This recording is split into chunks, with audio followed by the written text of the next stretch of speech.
ഇന്ത്യയുടെ സമീപകാല രാഷ്ട്രീയ ചരിത്രത്തിൽ സിനിമ, സാംസ്കാരിക, കായിക മേഖലകളിലെ പ്രതിഭകൾ ഒന്നാകെ ഒരു പ്രക്ഷോഭത്തിന് ഐക്യദാർഢ്യം അറിയിച്ച അസാധാരണ സംഭവമായിരുന്നു CJPയുടെ നേതൃത്വത്തിലുള്ള സമരം.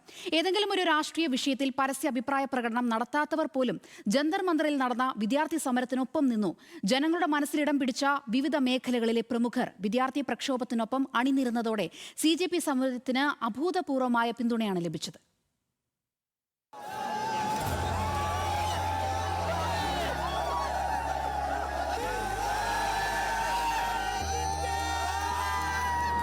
ജന്തർ മന്ദറിലെ CJPയുടെ ഐതിഹാസിക സമരത്തിന് പൊതു സ്വീകാര്യത കിട്ടുന്നതിൽ നിർണായകമായത് കലാ സാംസ്കാരിക രംഗത്തെ പ്രമുഖരുടെ ധീരമായ പിന്തുണയാണ്.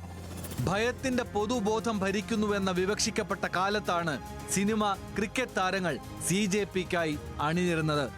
രാജ്യത്തിന്റെ അഭിമാന താരങ്ങളായ ശബാന ആസ്മിയും പ്രകാശ് രാജും ഏറെക്കുറെ മുഴുവൻ സമയവും സമരസ്ഥലത്തുണ്ടായിരുന്നു.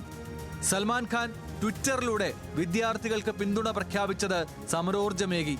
വിദ്യാർത്ഥികളുടെ ത്യാഗം കാണാതെ പോകരുത് എന്നാണ് ആലിയ ഭട്ട് ആവശ്യപ്പെട്ടത്. നിശബ്ദത പുലർത്തുന്ന താരങ്ങളെ നിശിത ഭാഷയിൽ നസറുദ്ദീൻ ഷാ വിമർശിച്ചു. അരിജിത് സിംഗ് അടക്കം ഗായകരും സമരത്തിന് ഭാവമേകി. നടൻ മാധവന്റെ പിന്തുണ BJP കേന്ദ്രങ്ങളെപ്പോലും ഞെട്ടിച്ചു. മലയാളത്തിന്റെ മഹാനടൻ മമ്മൂട്ടിയും മകനും താരവുമായ ദുൽഖർ സൽമാനും ധീരതയോടെ പിന്തുണ പ്രഖ്യാപിച്ച് രംഗത്തെത്തി. ഡൽഹിയെ വിമർശിച്ച് മോഹൻലാലിന്റെ മകൾ വിസ്മയ ഷെയർ ചെയ്ത പോസ്റ്റ് വലിയ കോളിളക്കമുണ്ടാക്കി. വിസ്മയ വലിയ തോതിൽ സൈബർ ആക്രമണത്തിനും ഇരയായി. ടൊവിനോ തോമസും ആസിഫ് അലിയും അടക്കം യുവനിര ഐതിഹാസിക സമരത്തിന് പിന്തുണയേകി. പിന്നാലെ ടൊവിനോയെ എതിർത്ത യുവമോർച്ചയും പിന്തുണച്ച് DYFIയും രംഗത്തെത്തി.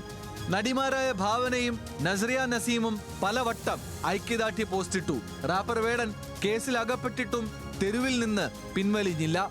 ആഷിഖ് കപൂറിന്റെ നേതൃത്വത്തിൽ പ്രമുഖരുടെ നിര അണിനിരന്ന പ്രതിഷേധ സംഗമം കൊച്ചിയിൽ നടന്നു. ഇന്ത്യൻ ക്രിക്കറ്റ് ടീം നായകൻ ശുഭമാൻ ഗിൽ സമരത്തെ പിന്തുണച്ചത് തകർപ്പൻ വഴിത്തിരിവായി. സച്ചിൻ ടെണ്ടുൽക്കർ മൃദുസ്വരത്തിലാണെങ്കിലും സമരത്തെ പിന്തുണച്ച് രംഗത്തെത്തി. രാജ്യത്തെ സിനിമ, സാംസ്കാരിക, കായിക രംഗത്തെ പ്രതിഭകൾ എടുത്ത നിലപാട് ജനങ്ങളുടെ പൊതുവികാരമാണെന്ന് നരേന്ദ്രമോദി സർക്കാരിന് ബോധ്യപ്പെട്ടു.